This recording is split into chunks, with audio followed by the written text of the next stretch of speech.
பட்டியல் சமூக இடஒதுக்கீட்டு பாதுகாப்பு கூட்டமைப்பு நடத்தும் உள் ஒதுக்கீடு எதிர்ப்பு கருத்தரங்கத்தினுடைய தலைவர் பேரவைத் தலைவர் அவர்களுக்கு உறவினர் சங்கத்தின் சார்பாக பொன்னாடை போட்டிருக்கிறது. நன்றி. கருத்தரங்கத்தினுடைய தலைவர் மரியாதைக்குரிய ஆதவன் இரா அண்ணாதுரை அவர்களே, எனக்கு முன்பாக இந்த உள் இடஒதுக்கீட்டினுடைய தாக்கத்தையும்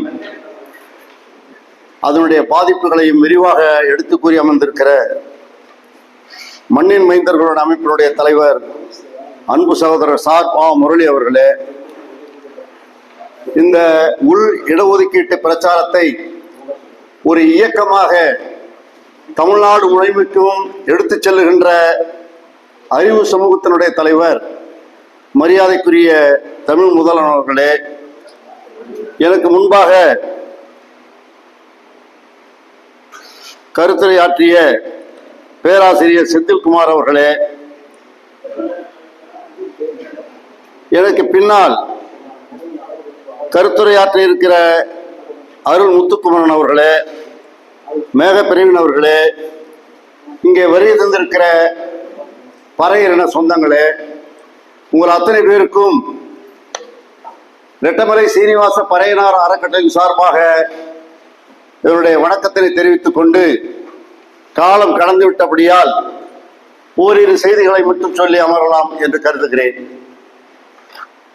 இந்த உள் இடஒதுக்கீடு தொடர்பாக மிக விரிவாக பேராசிரியர் செந்தில்குமார் அவர்களும் சார்பு முரளி அவர்களும் விரிவாக எடுத்து கூறிவிட்டார்கள்.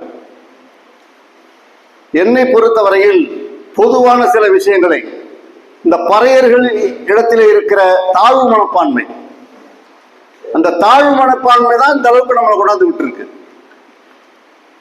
இந்த அறிவு சமூகம் தமிழ் முதல்வர்களும் மற்ற அவருடைய சார்ந்தவர்களும் தான் இப்போது, அதாவது இந்த உச்ச நீதிமன்றத்தினுடைய தீர்ப்பு வந்த பிறகு இது போன்ற கருத்தரங்குகளை எடுத்து அதற்கு தலைமையிடாங்க அதிலே பேச அழைப்பதற்காக கிருஷ்ணசாமி அழைத்து வந்தார்கள். 2009 சமயத்தில் கொடுத்தப்ப அவர் எம்எல்ஏ, அப்ப அவர் விட்டுட்டாரு. அவர் இப்ப சொல்றார் நான் எதிர்த்தாங்கிறார். கடுமையாக எதிர்க்கவில்லை. கடுமையாக எதிர்த்திருந்தால் இந்த உள்ளிடு வந்திருக்காது, கலைஞரால் கொடுத்திருக்க முடியாது. அன்றைக்கு கலந்து கொண்ட தலைவர்கள், அனைத்து கட்சி கூட்டத்தில் கலந்து கொண்ட தலைவர்கள், அன்றைக்கு முதலமைச்சராக இருந்த கருணாநிதி கூட்டிய அந்த அனைத்து கட்சி கூட்டத்தில் கலந்து கொண்ட நம்முடைய பட்டியலின தலைவர்கள், அது கிருஷ்ணசாமியா இருக்கட்டும், அது சேக்கு தமிழரசனாக இருக்கட்டும், அல்லது திருமாவளவனாக இருக்கட்டும், இவர்களெல்லாம் சேர்ந்துதான் கொடுக்கட்டும் என்று விட்டு விட்டார்கள். இவருடைய தாக்கம் தெரியவில்லை. இந்த சார் சொன்னாரு 200 பாயிண்ட் ரோஸ்டர் எப்படி வச்சிருக்கான் சென்ட்ரல் கவர்மெண்ட்ல, ஜெனரல் டேன், பிசி, ஓபிசி, எஸ்சி அப்படிதான் வச்சிருக்கான். தமிழ்நாட்டில் கூட 2வது இடத்துல எஸ்சியை வச்சுட்டான். இது கருணாநிதியுடைய மிகப்பெரிய சூழ்ச்சி இதுல இருக்கு. ஏன்னா ஏற்கனவே சொன்னாங்க, பறையர் என்றாலே கருணாநிதிக்கு பிடிக்காது. பறையரின மக்கள் ஏன்னா அறிவார்ந்த மக்கள். இந்த இந்திய சமூகத்திலேயே, இந்திய நாட்டிலேயே ஒரு சமூகத்துக்காக ஒரு மாநாடு நடந்ததுன்னா அது பறையர் சமூகத்துக்காக தான் நடந்திருக்கு 1891. அன்றைக்கு வேற எந்த அமைப்புகளும் இந்தியாவிலே கிடையாது. கட்சி தான், சாதிக்கு அமைப்பே கிடையாது. அகில இந்திய ரீதியில் காங்கிரஸ் கட்சி, ஒரு சாதிக்கின்ற ஒரு அமைப்பு இருந்ததே கிடையாது அந்த காலகட்டத்தில். பறையனுக்கு தான் இருந்தது. அதுலதான் 1891 இடஒதுக்கீடு கோரிக்கை ஊட்டியிலே நடந்த பறையர் மகாஜன மாநாடு, அதை கூட ஆதி திராவிட மகாஜன மாநாடு மாற்றி சொல்கிறார்கள். உண்மையிலேயே பறையர் மகாஜன மாநாடு என்றுதான் நடந்தது. அந்த மாநாட்டை அயோத்தியாச செந்தமிழ் அரசர் அயோத்தியாச பண்டிதர் அவர்களும் உரிமை போராளி ரெட்டமலை சீனிவாசனும் நடத்தினார்கள். அதுல 10 கோரிக்கைகள் அன்றைய பிரிட்டிஷ் அரசுக்கு அனுப்பி வைக்கப்பட்டது. அதுல முக்கியமான கோரிக்கை இடஒதுக்கீடு வேண்டும் பட்டியலின மக்களுக்கு. பொதுவாக படித்த தகுதியுள்ள, அது சாதாரணமாக அன்றைக்கு வார்த்தையை சரியாக போட்டிருக்கிறார்கள். அந்த 10 கோரிக்கை நீங்க பாத்தீங்கன்னா தெரியும். படித்த தகுதியுள்ளவர்களுக்கு அரசு வேலை வாய்ப்புகளில் இடஒதுக்கீடு வழங்க வேண்டும். 891 இன்னைக்கு பேசுறான். பெரியார் தான் வாங்கி கொடுத்தாரு, பெரியார் தான் கோமணம் கட்ட சொன்னாரு. இன்னைக்கு இருக்கிற திராவிட கழகத்துக்காரன் அதை நம்ம ஊறான், அதை ஆமோதிக்கிறான். எங்க பார்த்தாலும் ராசா போய் பெரியார பேசுறாரு. நீ வந்ததே மந்திரியா வந்ததே பாபா சாஹேப் அம்பேத்கர், ரெட்டமலை சீனிவாசன் போட்ட பிச்சை. அது தெரியாம இன்னைக்கு பெரியார் தான் வாங்கி கொடுத்தாரு. பெரியார் 1891 பெரியார் நடத்தினாரா, இயக்கம் நடத்தினாரா? அன்னைக்கு இயக்கம் பெரியார் இயக்கம் இருந்துதா? பெரியார் எப்ப கட்சிக்கு வந்தாரு? காங்கிரஸ் கட்சியில 25 வரைக்கும் இருந்தாரு. 44 தான் திராவிட கழகத்தை தோற்றுக்கிறாரு. அவர் எப்படி இடஒதுக்கீடை பத்தி பேசியிருக்க முடியும்? இது நம்ம ஆளுகள் பேசுறாங்க, நம்ம ஆளே போய் பேசுறான். ஏன்னா வீரமணி பேசினா நம்ம சண்டைக்கு போயிருவோமா? அதனால வீரமணி என்ன செய்யறாரு, ராஜா மூலமா சொல்ல வைக்கிறாரு. ராஜா அவருக்கு கைத்தறியா வச்சுக்கிட்டு பெரியார் அம்பேத்கர் சிந்திக்காத நீங்க ஒரு கூட்டத்துல பேசுறாரு. ராஜா சம்பந்தமே இல்லை, அது ஒரு கருத்தரங்கம். அங்க அம்பேத்கர் பெரியவரா, பாபா சாஹேப் அம்பேத்கர் பெரியவரா அல்லது பெரியார் பெரியவராங்கிற கருத்தரங்கம் நடக்கவே இல்லை. சும்மா தானா பேசுறாரு ராஜா. அந்த இதுல வீரமணி உட்கார்ந்துருக்காரு, சுபைவி வீரபாண்டியன் உட்கார்ந்துருக்காரு, இத்தனை பேர் உட்கார்ந்து இருக்கிற இடத்துல அவர் பேசுறது சம்பந்தமே இல்லை. பாபா சாஹேப் கூட சொல்லல. அவரு அம்பேத்கர் ஒரு கருத்தை சொல்ல வேண்டும் என்றால் 100 புத்தகத்தை படித்து விட்டுதான் ஒரு கருத்தை சொல்லுவார். அதே நேரத்தில் பெரியார் அவர்கள் நினைத்த மாத்திரத்தில் சொல்லுவார். யாருமே கேட்கல. முட்டாள் எதை வேணாலும் சொல்லிட்டு போவாயா, படிச்சவன் பார்த்துதாயா, பகுத்து அறிந்தாயா சொல்ல முடியும் படித்தவர்கள். அதுதான் இன்னைக்கு நம்மளுடைய தாத்தா சொல்லி வச்சார் திருவள்ளுவர். கல்லாதான் காமுறுதல் முளை 2 இல்லாதால் பெண் காமுற்று சொல்லி வச்சிருக்காருல்ல. படிக்காத பெரியார் எதை வேணாலும் சொல்லிட்டு போலாம், படித்த அம்பேத்கர் எதையும் சொல்ல முடியாது, படித்து விட்டு தான் சொல்ல முடியும். ஆய்ந்தவர், ஆய்ந்து அறிந்தவர், இவங்கள மாதிரி வளர முடியாதவர். ஆக இப்ப நம்ம ஆட்களே, இப்ப நம்ம எல்லாம் படித்தவர்கள், ஓரளவு விவரம் தெரியவர்கள் ஒரு அரங்கத்துல உள் இடஒதுக்கீட்டினுடைய பாதிப்பு என்ன, பறையர்கள் எவ்வாறு பாதிக்கப்படுகிறார்கள், பல்லர்கள் எவ்வாறு பாதிக்கப்படுகிறது பேசுறோம். இது நம்ம சமுதாயத்தில் உள்ள மக்களுக்கு தெரியுமா? தெரியாது. இதை யார் எடுத்து செய்யணும்? நாமளா எடுத்து செய்யணும். ஓட்டை வாங்கி நீ போய் மேல உட்காந்துக்கிட்டு எம்பி ஆகி எம்எல்ஏ ஆகி போய் உட்காந்துருக்கீங்கள, உன் புள்ள குட்டிலாம் நல்லா இருக்குல்ல, நீ இல்லையா பேசணும்? யாராவது ஒரு ஆள், எந்த இயக்கமாவது ஒரு கூட்டம் போட்டு இதை நடத்திருக்காங்களா? உச்ச நீதிமன்ற தீர்ப்பு இதெல்லாம் படிக்காதவங்களுடைய இயக்கம் நடத்துறவர்கள். இயக்கம் நடத்துறீங்க, யாருக்காக இயக்கம் நடத்துறீங்க? பறையன்னு சொல்லிட்டு இயக்கம் ஆரம்பிச்சீங்க, அப்புறம் நான் பொது தலைவர் ஆயிட்டேன்ட்டீங்க. எல்லாருக்கும் நான் தலைவர், நான் பறையனுக்கு மட்டும் பேச முடியாது. ராமதாஸ் இன்ன வரைக்கும் கட்சி ஆரம்பிச்சு 87 இருந்து இன்ன வரைக்கும் நான் படையாட்சி கட்சி வன்னியர் கட்சின்னு தான் நடத்திட்டு இருக்காரு. ஏன் அவர் ஆட்சி செய்யலையா? அவர்கிட்ட பணம் சேரலையா? கட்சிக்கார கருணாநிதி பெட்டி பெட்டியா பணம் கொடுக்கலையா? வாங்கலையா? அவரு நீ மட்டும் தான் பணம் வாங்குறியா ஸ்டாலின்? ஆக பறையன்னு சொன்னாலே ஒரு தாழ்வு மனப்பான்மை. இங்க நம்மகிட்ட 10 பேர் நம்ம பறையிட்ட வந்தா நான் பெரிய தலைவர், அங்க ஸ்டாலின் போனீங்கன்னா எங்க அடிமை. ஆக இதனாலதான் இந்த ஸ்டாலின் என்ன பண்றாரு, சென்னையில இருந்து 350 கிலோமீட்டர் இருக்கிற பசும்பொன் முத்துராமலிங்க தேவருக்கு போய் அங்க அவருடைய குரு பூஜை தினத்துக்கு போய் அங்க மாலை போடுறாரு. இன்னைய வரைக்கும் ரெட்டமலை சீனிவாசனுடைய தாத்தா ரெட்டமலை சீனிவாசனுடைய நினைவு, அது என்ன சொல்றது, நினைவு மண்டபம் கட்டியிருக்காரு. அது கருணாநிதி திறந்து வச்சாரு.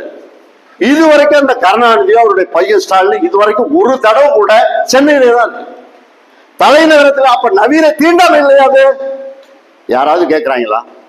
நவீன தீண்டாமை அங்கதான் இருக்காரு. காமராஜர் நினைவு மண்டபம், காந்தி மண்டபம், அடுத்தது தாத்தா ரெட்டமலை சீனிவாசன் மண்டபம். என்னைக்காவது வந்திருக்காரா? கருணாநிதி வந்தது கிடையாது, ஸ்டாலின் வந்து நவீன தீண்டாமை இல்லையா? யாராவது கேட்கிறோமா? கன்னியாகுமரியில இருந்து கும்முடிப்பூண்டி வரைக்கும் இருக்க பறையன், நாங்க 1.5 கோடி பறையர் இருக்கிறோங்கிறீங்க, வேற யாருமே கிடையாது. வன்னியர் திருச்ச விட்டா தெக்க போனா வன்னியர் கிடையாது. கவுண்டர் திருச்ச விட்டு தெக்க போனா கவுண்டர் அங்க கிடையாது. அங்க இருக்கிற முக்குளத்தூர் எடுத்துக்கிட்டீங்கன்னா திருச்ச விட்டு வடக்க போனா முக்குளத்தூர் கிடையாது. அங்க இருக்கிற தேவேந்திரர் அது சொல்ற பல்லர், அவன் திருச்ச விட்டு வடக்க போனா அங்க பல்லர் கிடையாது. ஆனா தமிழ்நாட்டை பூரா கன்னியாகுமரியில போனாலும் பறையர் இருக்கான், நிறைந்திருக்கிறான். மதுரையில பறையன் இல்லைன்னு சொல்றான். வெட்டுப்பட்டு செத்தார முருகேசன் அவர் யாரு? மேலவளவு பஞ்சாயத்து தலைவர். அங்க அந்த ஊருக்கு போயிருக்கும் போது 200 வீடு இருக்கு பறையத்தை பரத்துல, 200 வீடு அவன் வெட்டுப்பட்டு சாவறான். ஏன்னா ஒற்றுமையா 200 பேரும் அந்த கலெக்டர் ஆபீஸுக்கு போயிருந்தான்னா முருகேசனை வெட்டி இருக்க முடியுமா? மனு கொடுக்க போனார்ல கலெக்டர் ஆபீஸுக்கு, மதுரை கலெக்டர் ஆபீஸுக்கு. 200 பேர்ல ஒரு 50 பேர் அந்த பஸ்ல போயிருந்தாக்கா அன்னைக்கு மேல ஒரு முஸ்லீம் வெட்டி கொல்லப்பட்டிருக்க மாட்டார். 7 பேர் போனதுனால அவனுக்கு தெரிஞ்சு வந்து வெட்டினான் பஸ்ல, பகல் நேரத்திலேயே வெட்டிட்டு போயிட்டான். ஆக பறையன்ட்ட ஒற்றுமை இல்லை. அந்த ஒற்றுமையை உருவாக்க வேண்டும். ஒற்றுமை இல்லாட்டி போனா ஸ்டாலின் நம்மளை வந்து மன்னா கூட நினைக்க மாட்டாரு, சானியா கூட நினைக்க மாட்டாரு. ஆக உணர்ச்சி வேண்டும், உணர்வு வேண்டும். பல தலைவர் பூரா பல தலைவர்கள் எடுத்துங்க. ஏன் மூர்த்தி என்ன பண்றாரு? ஜெகன் மூர்த்தி கேவி குப்பம் தனித்தொகுதியினுடைய எம்எல்ஏ தானே. உச்ச நீதிமன்ற தீர்ப்பு வந்திருக்குல்ல, அதை படிச்சிருப்பாருல்ல. இயக்கம் நடத்திருக்காரா? பேரணி நடத்திருக்காரா? அதை அவர்கிட்ட போய் நம்ம கேட்கணும். சேர்க்கு தமிழரசனை தலைமை தாங்கி வாங்க வந்து நடத்துங்கன்னு தமிழ் முதல்வர் கூப்பிட்டாருன்னா அவர் சொந்த கதையை பேசுறாரு. இங்க வந்து பார்த்துக்கிட்டு நானும் பார்த்துருக்கிறேன். ஒரு உணர்ச்சி பூர்வமான விஷயத்தை, ஒரு செய்தியை உணர்ச்சிகரமாக பேசுவதை விட்டுவிட்டு இங்க வந்துட்டு அவர் ஜோக்கை மாதிரி பேசுற எனக்கு உண்மையிலேயே வருத்தமாக இருக்கிறது. எவ்வளவு செலவு பண்ணி ஒரு கருத்தரங்க நடத்துறாங்க. அதுல வந்து அவங்களுடைய அஜெண்டா என்ன, அந்த கருத்தரங்களுடைய நோக்கம் என்ன, இந்த பழையர்கள் அது எதற்காக பாதிக்கப்படுகிறார்கள், அதை உணர்ந்து மேடைக்கு வர தலைவர்கள் இந்த போட்டிருக்காங்க. தலைமையில வந்திருக்காரா? வர வேண்டும் அல்லவா? இதை விட உங்களுக்கு என்னையா வேலை? நீங்க காலேஜ் கட்டிட்டீங்க, எம்எல்ஏ இருந்தீங்க, ஜெயலலிதாவோட போனீங்க, காலேஜ் கட்டிட்டீங்க, பணக்காரன் ஆயிட்டீங்க. பறையனை பத்தி உங்களுக்கு என்ன கவலை?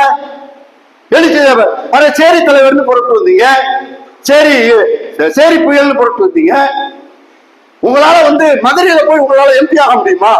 தென்காசி தொகுதியில் நின்று எம்பி ஆக முடியுமா? தலைவர் இளைய பெருமாள் உணர்ச்சி ஊட்டி வளர்த்த கடலூர் மண், இளைய பெருமாளுடைய உழைப்பு, பறையர்களுடைய படைத்தலைவர் சகஜானந்தா, சுவாமி சகஜானந்தா அவருடைய உழைப்பு. அங்க ஓட்டு போட்டா நீங்க ஜெயிக்கிறீங்க எம்பியா. நீங்க வந்து எத்தனை மது நீ காலம் பூரா மதுவை குளிக்கதையா சாவதாயா செய்வான். மது குடிச்சுக்கிட்டு தான் இருப்பான். மது குடிக்காதவன் எவனும் இருக்கும். மது ஒழிப்பு மாநாடு உச்ச நீதிமன்ற தீர்ப்பு வந்துருச்சு. படித்த இளைஞர்கள் பறையலாம். அவ்வளவு பேர் படிக்காம இன்னைக்கு 5000க்கும் 10,000க்கும் வேலை செய்யறான். கஞ்சா அடிக்கிறான். வேலை கிடைக்காதனால கஞ்சா அடிச்சுட்டு சாவுறான். அவனை பத்தி கவலை கிடையாது. அவனுக்கு ஒரு போராட்டம் கருணாநிதி ஸ்டாலின் அரசு ஏற்று உள் ஒதுக்கீடு கொடு. நான் கூட உள் ஒதுக்கீடு கொடுக்க தேவையில்லை. 18% உனக்கு நீனும் தீண்டதாகணும்னா நானும் தீண்டதாகணும்னா ஒன்ன பற்றி ஊரா நீங்க வந்து தரவு எடுத்தீங்களா? ஒரு ஊர்ல எத்தனை பள்ளம் வேலையில இருக்கான், எத்தனை பறையன் வேலையில இருக்கான், எத்தனை சக்கிலியன் வேலை இருக்கான், எத்தனை குதிரை வண்ணார் வேலையில இருக்கான், எத்தனை புறம் வேலை இருக்கான் கணக்கெடுத்தாரா கருணாநிதி? நீங்க 3% கொடுத்த வரவேற்கிறேன் சொல்லாதீர்கள். 3% கொடுத்ததே தவறு. PL பொன்னுசாமி எது வரைக்கும் வந்தாரு? அவர் இருந்தப்போ எவ்வளவு பேருக்கு வேலை போட்டு கொடுத்திருப்பாரு? இந்த அரசாங்கம், இந்த திராவிட அரசாங்கம், சமூக நீதி என்று பறையர்களை ஏமாற்றுகின்ற அரசாங்கம் 30 ஆண்டுகளாக ஆதி திராவிடர் நலத்துறையை பல்லர்களுக்கே கொடுத்தது. ஒரு ஆயா போஸ்ட் ஒரு பறையனுக்கு கிடைக்க மாட்டேங்குது. ஒரு ஆயா போஸ்ட் சத்து ஆயா நினைத்து பாருங்கள். எத்தனை இதே அதிமுகவிலே ஆதி திராவிடர் நலத்துறை அவன் ஆதி திராவிடரா நான் இருக்க மாட்டேன்றான். ஏன்னா ஆதி திராவிடர் கிடையாது, நான் தேவேந்திரங்கிறான். ஆதி திராவிடர் நலத்துறை அமைச்சர் அவங்க பல்லர். என்ன நியாயம்? ஆதிராவிட நலத்துறை அமைச்சரா இருக்க வேண்டியது யாரு? பறையன்ல இருக்கணும். ஆதிராவிட அமைச்சர் சொன்னா தாக்கோல லோன் கொடுப்பான் பறையனுக்கு. பல்லர் சொல்லுவாரா?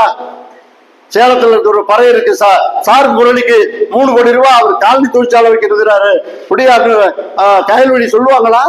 இன்னைக்கு அவங்க வேற துறைக்கு போயிட்டாங்க. ஆக இந்த சமூகத்தை வஞ்சிக்கிறார்கள், பறையர்களை வஞ்சிக்கிறார்கள். இன்னொன்னு சொல்றேன், நம்ம தமிழ் முதல் தான் முத கூட்டம் போறாரு. எங்க போறாரு? சென்னையில பத்திரிகையாளர் மன்றம். அதுலதான் கிருஷ்ணசாமி வந்து பேசுறாரு. இவர் போய் கூப்பிட்டு அவர் வந்து பேசுறாரு. தமிழ் முதல்வர் கூப்பிட்டாரு, சேத்து தமிழரசனா அதுல கலந்துக்கிறாரு. ஒன்னாதான் பிரஸ் மீட் கொடுக்குறீங்க. இந்த மாநில அரசு பல்லர்களை பறையர்களை வஞ்சிக்கிறது உங்களுக்கு தெரியுது, நல்லாவே தெரியுது. அருந்ததியர்களை ஆதரிக்கிறது இந்த திராவிட மாடல் அரசு, ஸ்டாலின் அரசு, இது உங்களுக்கு நல்லாவே தெரியுது. இதை கடுமையாக எதிர்க்க வேண்டும். இந்த அரசாணைகளை ரத்து செய்ய வேண்டும், ஸ்டாலினுக்கு நெருக்கடி கொடுக்க வேண்டும், உங்களுக்கு எல்லாருக்குமே தெரியுது. இதே தமிழ் முதல்வனை வச்சு, இதே சார் முரளியை வச்சு வாங்க எல்லாரும் ஒன்னா சேர்ந்து செய்வோம். இந்த மாநிலம் சம்பிக்கிற அளவுக்கு, இந்த அரசை வந்து சம்பிக்கிற அளவுக்கு ஒரு மிகப்பெரிய பேரணி நடத்துவோம். எதுக்கு தனியாக தன்னிச்சையாக புதிய தமிழகம் எதுக்கு நடத்துறாரு? முதல்ல கூட்டம் போட்டது யாரு? கலந்து ஆலோசிக்க. அவரு இதுல ஒரு குறுக்கு சால் ஓட்டுறாரு. நீங்க கவனிக்கணும். 3 நாளைக்கு முன்னாடி ஒரு பத்திரிகை செய்தியாளர்களை சந்திக்கிறாரு. பக்கத்துல லட்சுமணன் உட்காந்துருக்கிறாரு, இந்த பக்கம் பேராசிரியர் கதிரன் உட்காந்துருக்காரு, அந்தாண்ட ரேவதி உட்காந்துருக்காங்க. இவர் பேசுறாரு, தென் மாவட்டத்தில் இருக்கிற தேவேந்திரர்கள், தேவேந்திர குல தென் மாவட்டத்தில் இருக்கிற தேவேந்திர குல வேளாளர்கள் ஒரு ஒருங்கிணைக்கிறவர்களுடைய இதை பாருங்க. வட மாவட்டத்தில் இருக்கிற ஆயுதிராவிடர்கள். பறையன்னு சொல்லையா, உன்னை யார் பறையன்னு சொன்னாங்கன்னா வெக்கப்பட்டோமா? வட மாவட்டத்தில் பறைய தானே இருக்க மாட்டது. இவரு அதுலயே பெரும்பான்மையாக தேவேந்திர குல இருக்கலாம். ஏயா அரசாங்கத்துக்கிட்ட எல்லாமே இருக்கு, தரவுகள் இருக்கு. நீங்க எத்தனை சதவீதம், நாங்க எத்தனை சதவீதம், நீ எங்க வசிக்கிற?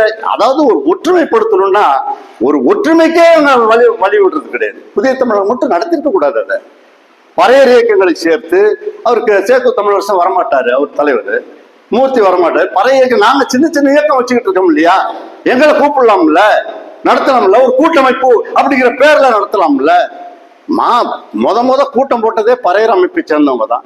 அதுல நீங்க கெஸ்டா கலந்துக்கிட்டீங்க. அப்ப நீங்க முன்னுக்கு வரீங்க, அத பறையனை சிறுமப்படுத்துறீங்க. அது எப்படி இருக்கு? பறையனும் எழுச்சி பெறல, மற்றவர்களும் பறையனை இழிவா, இவன் தீண்டத்தகாதவர்களே பறையனை அமைக்க பார்க்கறான். அப்ப எங்க உருப்பட முடியும்? ஆக இந்த கோணத்துல நம்ம சிந்திக்கணும். இப்ப நம்ம தலைவர்களுக்கு நாம் நெருக்கடி கொடுக்க வேண்டும். கருத்தரங்கு நடத்துவது தவறில்லை, கருத்தரங்கு நடத்தி நம்மளுக்கு புரிய வைக்கணும். படித்தவர்களுக்கு கூட உள்ஒதுக்கீடுடைய பாதிப்பு என்னங்கிறது பல பேருக்கு தெரியறது கிடையாது. ஆக இவங்களுக்கும் சொல்லணும். அதே நேரத்தில் மக்கள் திரட்சி தான், ஒரு மக்கள் போராட்டம் தான், ஒரு மக்கள் திரட்சி தான் ஒரு எந்த விஷயத்தையும் சாதிக்க முடியும். யாரா இருந்தாலும் சரி. இப்ப ராமதாஸ் 10.5% இடஒதுக்கீடு கிடைக்காத போனா கூட அந்த 20% அவங்க வந்துடுறாங்க. 20% நிறைய அனுபவிக்கிறவங்க அவங்க தான். அதுதான் ஐயநாதன் இப்ப இதுல இருக்காரு, அவரு தாவேக்காவுக்கு போயிட்டாரு. அந்த ஐயநாதன் அவர் முப்பலத்தூர் சமுதாயத்தை சேர்ந்தவர். இன்னைக்கு விஜய்க்கு அவர் தான் அட்வைசர். அவரு அவரு தலைமையில் தான் கேஸ் போட்டாங்க இந்த 10.5 இடஒதுக்கீடுக்கு எதிராக. அது ஜெயிச்சிருச்சு, ராமதாஸுக்கு தோல்வி ஆயிடுச்சு. ஆக நம்ம கடுமையாக எதிர்க்க வேண்டும். நம்மளுடைய தலைவர்களை கூப்பிட்டு உட்கார வச்சு முதல்ல நம்ம பேசணும். ஜெகன்மூர்த்தி அவர் இன்னைக்கு தமிழ்நாடு அறிஞ்ச தலைவர், இன்னைக்கு சேக்கு தமிழரசன் இன்னைக்கு தமிழ்நாடு அறிஞ்ச தலைவர், இன்னைக்கு திருமாவளவன் தமிழ்நாடு அறிஞ்ச தலைவர். இவங்களெல்லாம் உட்கார வச்சணும். ஏங்க நீங்க எப்படி இருக்கிறீங்க? நாங்க வீதிக்கு வாங்க, நம்ம எல்லாம் போராட, நீங்க வந்தா தானங்க நாங்க போராட முடியும், நாங்க கூட வர முடியும். நீங்க இந்த சமுதாயத்தை தானே இந்த நிலைக்கு வந்திருக்கிறீங்க அப்படிங்கிற நம்ம அவங்களுக்கு எடுத்து சொல்லணும். இப்ப சேக்கு தமிழரசன் வந்தா இவரு வரமாட்டாரு, மூர்த்தி வரமாட்டாரு, இவங்க 2 பேரும் வந்தா திருமாவளவன் வரமாட்டாரு. இப்படி வந்து எப்படி உருப்படும் இந்த சமுதாயம்? அப்ப நம்ம கரடியா கத்திட்டு நம்மளுடைய எனர்ஜி வேஸ்ட், நம்ம எல்லாமே வேஸ்ட், நடக்க போறது ஒண்ணுமே இல்லைங்கிற மாதிரி ஆயிடும். அது ஆகக்கூடாது. ஆக நம்ம வீதியில போய் போராடணும். இன்னும் வீதிக்கே நம்ம போகல. கருணாநிதிக்கு பயத்தை, கருணாநிதிங்கிற ஸ்டாலினுக்கு பயத்தை ஏற்படுத்த வேண்டும். 2026 ஸ்டாலின் நீ முதலமைச்சர் ஆக முடியாது, 200க்கு 200 வருவோம் என்று சொல்லுகிறாய் அல்லவா, உன்னால் முடியாது. பத்திரிகைக்காரன் இந்தியன் எக்ஸ்பிரஸ்ல இருந்து ஹிந்துல இருந்து எழுதுறான், இந்த வாட்டி 2021 திராவிட முன்னேற்ற கழகம் ஆட்சி கட்டில் அமர்ந்திருக்கிறது என்று சொன்னால் அதற்கு காரணம் பறையர்கள் என்று தெளிவா எழுதுறான். இதுக்கு பிறகும் கூட அவருக்கு ஒரு ரெட்டமலை சீனிவாசனை மதிக்க வேண்டும் அப்படிங்கிற அரசு விழாவை அறிவிச்சு ஜெயலலிதா. உரிமை போராளி ரெட்டமலை சீனிவாசனுடைய பிறந்த நாளை அரசு விழாவாக எடுத்து அறிவிச்சது அம்மையார் ஜெயலலிதா, கருணாநிதி கிடையாது. ஏன்னா கருணாநிதி பறையர்களை பிடிக்காது. சத்தியவாணி முத்து என்ன நிலை? விபி ராஜன் ஒருத்தர், ராஜபாளையத்தில் ஒரு பறையர், அவர் பெரிய பேச்சாளர், தலைமை கழக பேச்சாளர். விபி ராஜனை மட்டம் தட்ட வேண்டுங்கிறதுக்காக விபி துரைசாமி கொண்டு வருவார் கருணாநிதி. சத்தியவாணி முத்து மிகப்பெரிய தலைவர், திராவிட முன்னேற்ற கழகத்தினுடைய ஃபவுண்டர்கள், one of the founder leader Sathyavani Muthu அம்மையார். அண்ணாதுரைக்கு ஈக்குவலா இருந்தவங்க. அவங்க என்ன திராவிட முன்னேற்றத்துக்கு எதிராக என்ன செஞ்சாங்க? அவர் கட்சி விட்டு அவங்க வெளில போய் கடைசியில் எம்ஜிஆர் கிட்ட போய் போலிடமானாங்க. எம்ஜிஆர் உடனே அவங்களுக்கு மதிச்சு ஒரு பறையரை ஒரு மத்திய அமைச்சராக்குனாரு. மத்திய அமைச்சராக இருந்தாங்க சத்தியவாணி முத்து. அதுபோல பறைய தலைவர்கள் அச்சரபாக ராமகிருஷ்ணன், டாக்டர் ராமகிருஷ்ணன் அச்சரபாக தொகுதி எம்எல்ஏ. உங்களுக்கு ஒரு தகவலுக்காக சொல்றேன். ஏன்னா பறையர்கள் எந்த அளவுக்கு இந்த திராவிட மாடல் அரசினால, இந்த திராவிட முன்னேற்ற கழகத்தினால எவ்வளவு பாதிக்கப்படுறாங்க, எவ்வளவு அவமானப்படுத்தப்படுகிறாங்க, செய்தியெல்லாம் நமக்கு தெரியணும். அச்சரபாக்கம் ராமகிருஷ்ணங்கிற ஒரு மந்திரியா இருந்தார், ஆதிராவிட நலத்துறை மந்திரி, ஏதோ ஒரு மந்திரி. கருணாநிதி 2000 அதுக்கு முன்னாடி, ரொம்ப நாளைக்கு முன்னாடி ஒரே ஒரு காரணம் சொல்லி அவரை பதவியிலிருந்து நீக்கிட்டாரு. அண்ணாவின் வழியில இவர் வேகமா, அண்ணா என்ன 100 கிலோமீட்டர் வேகத்துல போனாரு, இவர் என்ன 0.5 கிலோமீட்டர் வேகத்துல ராமகிருஷ்ணன் போனாரு, அவர் தூக்கி எறிஞ்சிட்டார். அவர் அப்புறம் அதிமுக போனாரு, இப்ப இருக்காரா என்னன்னு தெரியல. ஆக பறையர்களை இன்னைக்கு கூட கவுண்டர் எவ்வளவு பெர்சென்ட் மக்கள் தொகை? 6 மந்திரி, முக்குளத்தோர் 6 மந்திரி, வண்டியூர் 5 மந்திரி, பறையர்ல ஒரே ஒரு மந்திரி. இந்த சமூக மக்கள் தொகை அடிப்படையில் பார்த்தா பறையருக்கு தான் 5 மந்திரி நீ கொடுக்கணும். 27 எம்எல்ஏ பறையர் எம்எல்ஏ, 27 எம்எல்ஏ ஒரே மந்திரி, 12 எம்எல்ஏ பல்லர் ஒரு மந்திரி, ஒரு எம்எல்ஏவோ இப்போ 2 எம்எல்ஏ தெரியல, அருந்ததியர் அவருக்கு ஒரு மந்திரி. இப்போதைக்கு கடைசியா பத்தியத்தை போனா போட்டுட்டு பறையருக்கு இன்னொரு மந்திரி சேர்த்து கொடுத்துருக்காங்க, 2 மந்திரி. இப்ப கோவி செழியன் உயர்கல்வித்துறை அமைச்சர், அதுவும் பத்திரிகை எல்லாம் வாட்ஸ்அப்ல எல்லாம் வருது, ஊடகங்கள்லாம் வருது. அந்த மாவட்டத்தில் அவருக்கு மதிப்பு கொடுக்க மாட்டேங்கிறாங்க, ஊடகத்தில் எழுதுறான். அது எந்த அளவுக்கு உண்மைங்கிறது தெரியல. அவர் எங்க போய் தான், எங்க சகோதரர் தான், நான் கும்பகோணம் தொகுதியை சேர்ந்தவன் தான். அதனால அவருக்கு உயர்கல்வித்துறை அமைச்சராகியும் அங்க உள்ள மாவட்ட செயலாளர்கள், அங்க உள்ள ஒன்றிய செயலாளர் கூட அவர் மந்திரியா மதிக்க மாட்டாங்கிறாங்க. கடைசியா கிடைச்ச தகவல், அது தகவல் தான், உண்மையா என்னன்னு நமக்கு தெரியாது. ஆக இதுதான் நிலைமை, பறையர்களுடைய நிலைமை. ஆக இந்த பறையர்களை ஒரு நல்ல வலிமை வாய்ந்தவர்கள் பறையர்கள். யானைக்கு தான் பலம் தெரியாதவங்க பறையர்கள் தன் பலமே தெரியாம இருக்கிறாங்க. ஆக இதை நாம் தெரிய வைக்க வேண்டும். இதை உள்ஒதுக்கீடு இது மிகப்பெரிய ஒரு பாதிப்பு. இதை நம்ம இன்னும் ஒரு பெரிய வீரியமா எடுத்துட்டு போய் தெருக்களுக்கு எடுத்து செல்ல வேண்டும். நம்மளுடைய தலைவர்களுக்கு இதனுடைய தாக்கத்தை புரிய வைக்க வேண்டும். போராடுவதற்கு அவர்களை அழைத்து வர வேண்டும், வீதிக்கு அழைத்து வர வேண்டும். அதுக்கு அந்த இல்லைன்னா நம்ம அந்த 27 பறைய மல்லியம் கூட்ட போய் முற்றுகையிடணும். நம்ம ஒரு 100 பேர் போய் முற்றுகிட்டு நம்ம அரெஸ்ட் ஆகி போவோமே, பறையனே நம்ம முற்றுகிட்டாயா, பறைய எம்எல்ஏவை பறையனை போய் முற்றுகிட்டாயன்னு வரட்டும். ஆக அதுபோன்று ஒரு மிகப்பெரிய தாக்கத்தை ஏற்படுத்த வேண்டும். அதற்கான வேலை திட்டத்தை நாம் வகுக்க வேண்டும் என்று கேட்டு வாய்ப்புக்கு நன்றி கூறி விடைபெறுகிறேன். ஜெய்ஹிந்த்.